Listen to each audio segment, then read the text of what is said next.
Hello beautiful soul! Welcome back to my channel. This is my channel Pro Japan, Kabayan Aris. This reading is for you. Tingnan natin ang iyong second half ng July 2026. Maraming salamat po na sa aking subscriber, new subscriber, cross-watcher, at sa mga bagong pasok dyan. Welcome na welcome kayo sa bahay ni Ate Ai May. Salamat din sa nakataman po sa inyong mga comments, sa mga nagpa-personal reading. Sa mga gusto ng personal reading, para sa details, ilalagay ko dyan sa screen yung aking FB, yung Facebook ko. Pakicheck na lang maigi para hindi kayo ma-scam. O kaya naman is pwede kayo pumunta sa description below o kaya sa mismong channel ko na doon po yung link. Pakicheck nyo na lang. General reading tayo. Hindi mo to personal reading, okay? Energy reading, Aries. Vice versa. Okay, tabi muna natin to, okay? Second half ng July 2026 para kay Aries. Show me, show me, show me, show me. Okay. Okay.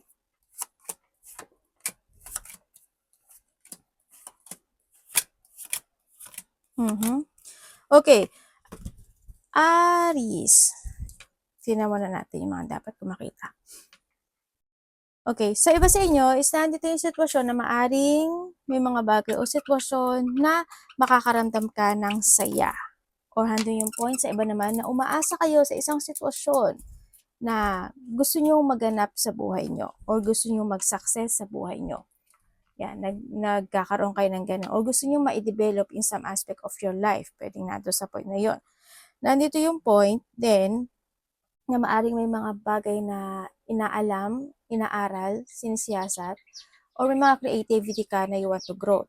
Sa iba sa inyo, medyo may mga sitwasyon maaring nakaka-focus kayo o nafo-focus kayo sa past situation. Yan, maaring nahahata kayo ng nakaraan, ano, maaring iba sa inyo is magkakaroon ng mga anxiety, depression, stress, burden, or worrying situation. Or pwede naman ito na baka naman night shift ka, kulang ka sa tulog, pagising-gising ka, di ba? O baka yun yung nakakapagbigay din sa'yo ng low energy this time. And sa iba, maaring may mga insomnia kayo or may mga migraine situation.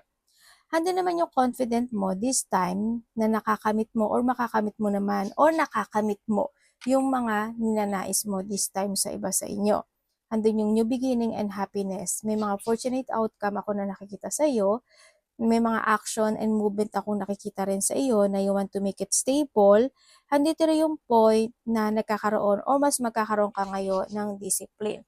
May mga sitwasyon of you will enjoy the reward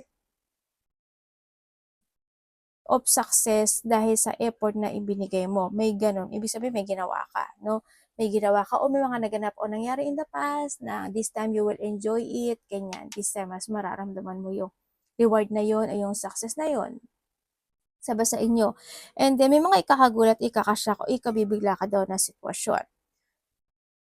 May mga feeling stuck situation or magkakaroon ka ng mga self-questioning sa iba sa inyo. Sa iba naman sa inyo is dissatisfaction ito or rejection. Pwedeng nahado sa panahon. Or may mga bagay o sitwasyon na may konting lungkot or may mga, kumaga, expect and unexpected. May mga ganong sitwasyon. No? Pwede may mga revelation or may mga crisis, calamity, disaster, or kung namang problema yan. But you need to be prepared sa iba sa inyo. Pwede rin na sa point na, halimbawa, may nakipag-usap ka o kaya may mga makakausap ka, di ba?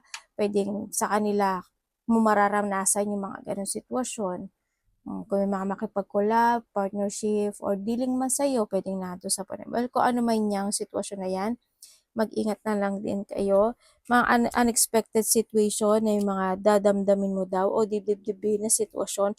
Pero pwedeng iba sa inyo matagal na to eh, no? Yung mga dinadamdam o dinidibdib na sitwasyon. Matagal na siya, but still, handun yung pain. There's a deep wound or there's a battle situation na maaring bit mo pa sa ngayon. You are feeling stuck, feeling stagnant, or may mga stuck situation sa iba sa inyo. Kumbaga may blockage, may nakaharang, no? May mga challenge na sitwasyon. Iba sa inyo, nagkakaroon ka ng pagkukontrol or maybe mas more ka magkakaroon ng controlling which comes sa sarili mo. pwedeng na dun sa point na yon. Kaya rin nakikita ko dito is nai-stuck yung iba or mai-stuck. Sa iba naman sa inyo is siyempre hindi maalis yung magpupursige ka or mag-TTS or magpa-fight ka sa isang sitwasyon sa buhay mo na medyo negative. Na halimbawa sa trabaho mo, 'di ba?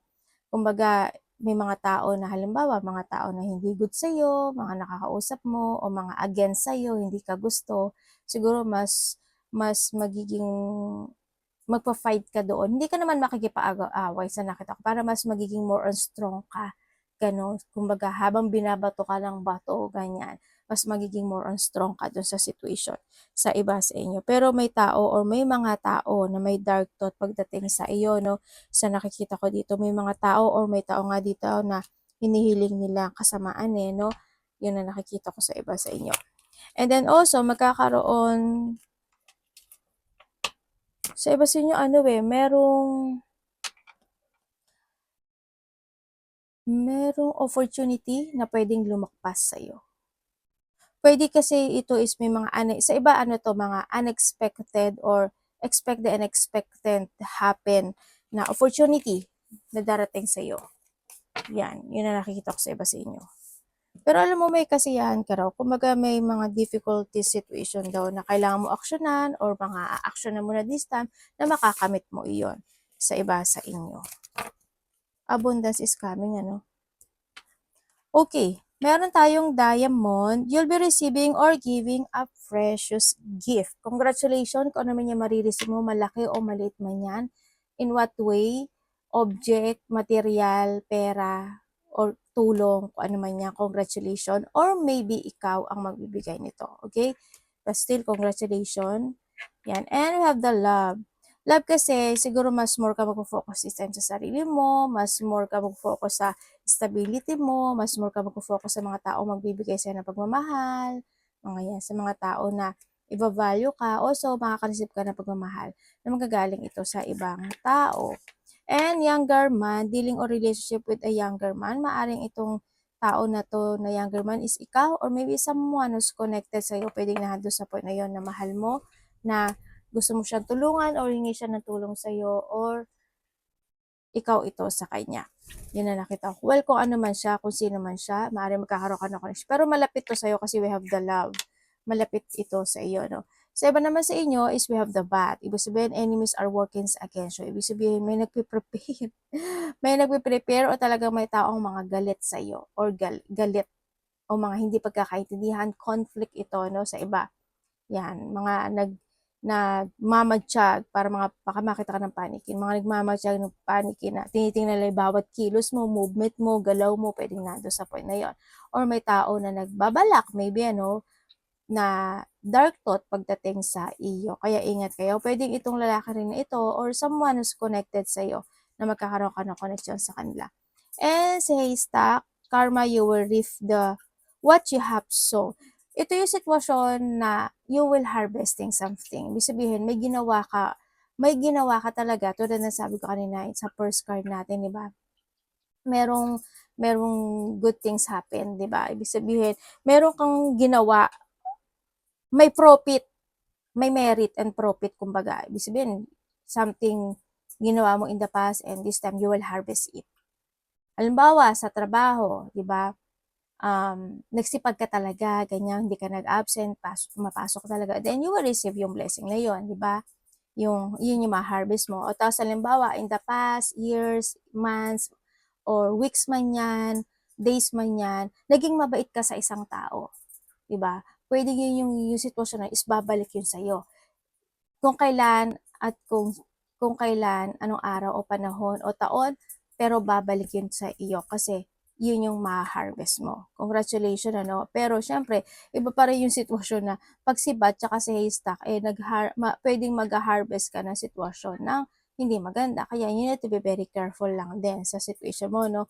Andun din yung point na don't be immature, be understanding, be more matured, maturity is needed, or wag kang papato sa mga tao na immature ang utak. utak. Ano ba yun ate? Mga ganong sitwasyon kasi hindi ka patol-patol, di ba? Hindi bagay sa energy mo, okay? Ganon. Magkasayang ng oras, panahon sa ibang tao. Okay, we have the unicorn. Baka nakakita ka ng unicorn sa panaginip, meron kang toy ng unicorn, or makakita ka ng pictures, mga ganyan. Okay, use your intuition to make a beneficial change. Andito yung sitwasyon na mas mag-trust ka daw sa intuition mo. Kasi yung intuition mo, o yung feeling, gut feeling mo, ganyan, yung gut feeling mo, yung instinct mo, ang makakatulong sa'yo para, para sa, pag-iwas ng mga balakid o pag-iwas ng mga obstacle sa buhay mo, no? And syempre, isipin mo rin at mag-trust ka rin sa intuition mo kasi siya yung magsasabi sa'yo na kung ano mga bagay na pwede mo i-change sa buhay mo, di ba? Mag-trust ka lang, hindi porket, ay sinabi kasi nitong lalaki, ay sinabi kasi nitong kapatid ko, ay sinabi kasi ng ganito, kasi sa sarili mo, makinig ka sa sarili mo. Okay? Kasi at the end, ikaw yung magdidesisyon yan eh. No? Yun na nakikita ko dito. And you need to focus sa iba sa inyo. Yun. And syempre, meron kang ego. Yan. Emotionally secure, loving family is important to you. Yes, iba sa inyo, hando talaga yung importante talaga sa iyo ang inyong family, ano? Yun nga lang, siguro, iba sa inyo, yung mga hindi pagkakaunawaan, no? Na magaganap o mayari or nangyayari sa iba sa inyo. Syempre, handito rin yung point na mas gusto mo maging secure sila, okay sila, kasi ayan, pagpupunla, parang, ano mo yung para maglilimlim ka ng sitwasyon or aalagaan mo sila na maganda yung bahay nila, safe sila, ganito sila, ganun sila, ganun. You want to secure sila pagdating sa iyo, no? Kasi andito yung love, no? Sa iba sa inyo. And then, syempre, yung iba sa inyo is paring kung may mga gusto magbuntis, mabubuntis, mga anak, yan. This is the time sa nakita ko sa iba sa inyo, yan. Kung ayaw nyo pa, di pa kayo ready, well, viewers kayo, okay? At may mga exciting event, pwedeng may mga exciting o may mga ikaka-excite ka na situation into your life, kung saan aspeto ng buhay niya, kaya mapifeel mo yung love, mapifeel mo yung important situation, ganyan. Mapifeel mo yung value mo, mapifeel mo yung love mo, yan. You feel love, as in you feel love, kumbaga, nandun yung point na yun, ano, sa iba sa inyo. Congrats sa mga, may mga basta kung ano mga exciting event na mararamdaman mo or mga pupuntahan mo, congratulations. Siyempre, sweet comes sabat, may mga tao na hindi sila matutuwa. Siyempre, yung mga taong inggit, galit, poot, diba? Aris. Alam mo kanina, may nakikita ko sa'yo, Aris, may nagpa-black magic sa'yo, no? Black magic, palipad hangin, ganyan. May dark thought. Okay, merong mga pagtulong. Ibig sabihin, either makaka-receive ka ng tulong or may tao na tutulungan mo or may taong tutulungan mo or tutulungan ka niya. Vice versa, no? Andun din yung pag-pray. Maybe you pray for something, ganyan-ganyan, ganun-ganun. Trabaho man yan, love, money, work, or something, no? Or pwede yung mga mahal mo sa buhay, na doon sa point na yon. Maaring you have a charity ba? Or nandun yung may tinutulungan ka ba talaga? Yung iba sa inyo, maaring may mga tinutulungan kayo or pwedeng matulungan lang talaga kayo. It comes to your family kasi also we have the family rin, di ba kanina? And nandito rin si married. Ibig sabihin, iba sa inyo is maaring may mga pupuntahan kayo, di ba? Mga married, celebration, anniversary, mansary, o kaya naman is pupuntahan niyo yung wedding, mga ganyan situation. Also dito sa married kasi is also this is a commitment. Ibig sabihin, may tao na they want to commit pagdating sa'yo. Either trabaho man yan, money, or work. Pwedeng na sa point na yun. Sa iba sa inyo, syempre, baka may magpo-propose sa inyo, di ba? Yan, yung mga loved ones, di ba? Yan, baka sabihin niya, will you marry me? Mga ganong sitwasyon. Yan, na there's a couple, ako na nakikita sa iba sa inyo, or maybe you wish sa mga good partnership in life, ano? Pero iba sa inyo, ingat na lang din kayo, no? Kasi baka may third party sa iba. Sa iba naman sa inyo, handito kasi si friendship, ibig sabihin, may tao na either crush mo siya or crush kanya. no? Yan, baka kakausap mo na siya, kasama mo siya sa trabaho, kaibigan mo siya, yan, na maaaring may gusto sa inyo. Pero, syempre, huwag kayong papasok sa third party relationship kasi kayo din yung mahihirapan at the end, di ba? Nandun yung point na yun. At huwag din kayong gagawa ng third party relationship kasi at the end, tandaan nyo palagi, the choices is always available is in yours. If you want to stuck talaga niya sa sitwasyon mo, bahala ka sa buhay mo, di ba? Nandun lang yun. You need to accept yung ano nun, yung consequence nun, yung bunga nun. Kailangan mo ma-accept, di ba? Basta you need to be very careful lang din. And syempre, magkakaroon ng mga friendship, siguro mga union, getting together, yan. Maaari iba sa inyo, you're in a networking, social media, artists, or kung ano man yung mga ano. May mga team ako na nakita sa inyo. Yan, maaring nandun yung collaboration, partnership, creativity, mga ganong sitwasyon. Maaring magkakaroon ng mga ganyan. Ang daming tao no? Ibig sabihin, maaring nandun sa point na maraming tao o or nasa trabaho ka na nasa work ka na maraming tao, pwedeng nandun sa point, o kaya may mga pupuntahan ka na maraming tao, tulad ng iba, kasalan, celebration, ganyan, mga surprise parties, event, mga ganyan sa iba sa inyo. Yun ang nakita ko sa iba, no? And yun nga, tulad sabi ko, may mga unity, collaboration, teamwork, yan, may mga taong ko-connect, mga bagong connection sa iba, or mga magkikita-kita, lalabas kayo, ganyan, no? Ano man yan, baka sa trabaho mo, may tao na magkakaroon ng mga partnership, collab, and magsishare sila ng goal pagdating sa'yo, or ikaw, you share your goal pagdating sa kanila. Yan, sa iba sa inyo. Yan, may mga enhancement, ibig sabihin may mga bagay kayo na you want to enhance or parang basta siguro gusto mong palawakin, gusto mong masolusyonan, gusto mong ganito, gusto mong ganyan, gusto mong gano'n. Nandun sa point na yun. Andito rin yung mga pag-aaral na sitwasyon, ano, pwede may mga bagay ka na pinag-aaralan, aaralin o aalamin o sisiyasatin. Mahilig siguro kayong mag-ano, no, computer o kaya cellphone, ano, magtingin-tingin sa mga Google, internet, mga ganyan situation, ano, sa iba sa inyo. Pero mag-ingat ka pa rin, no, baka ma-friendster ka, no, when it comes to abat. Kung nag-aano kayo sa mga internet, nako, ingat kayo, sinasabi ko sa inyo.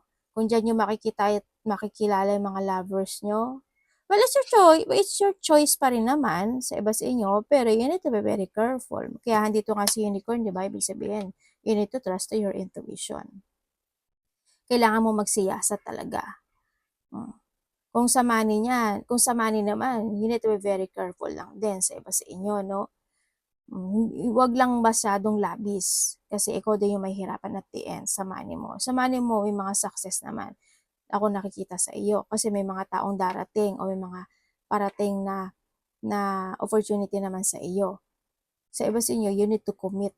Then, kumbaga, ikaw yung gumawa ng paraan kasi kailangan ng action. Huwag lang pray ng pray, di ba? Huwag lang manifest ng manifest. Ang nakita ko sa iba sa inyo.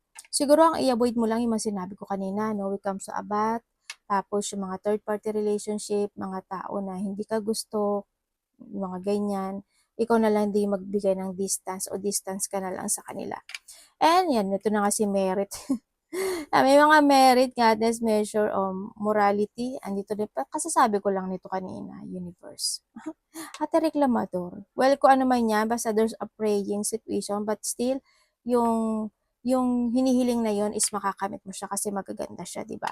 Pwedeng may makakatulong sa'yo about dun sa sitwasyon na yon o may tutulong sa'yo. O kaya may taong kukonek sa'yo para humingi ng tulong kasi may pinagdadaanan siya, di ba? Pwedeng nandun sa Panginoon. I have the origin din sa nakikita ko sa'yo dito. Andito na yung point na may mga creativity daw na gagawin ka. Ibig sabihin, may mga pufukusan ka this time, o kaya is, andito na yung pagpupunla mo sa isang sitwasyon, mga investment, o kaya is pagbabalik ito ng iyong sigla, pagbabalik ng iyong confidence, pagbabalik ng iyong strength, pagbabalik ng iyong pride, pwedeng nando sa point na yun, no? Sabi ito to you're starting new into your life sa iba sa inyo. May mga initiation situation, ako nakikita sa inyo kung ano man yan. Kasi ang dami ring tao, no?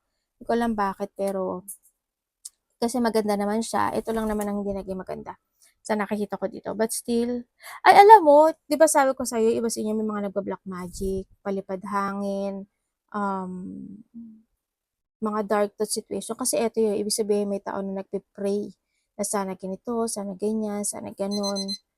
Parang andun yung point of misfortune, parang gusto niyang ma-misfortune ka niya or gusto niyang um, syempre hindi maging maganda yung outcome mo, parang nanto sa point na yun, no?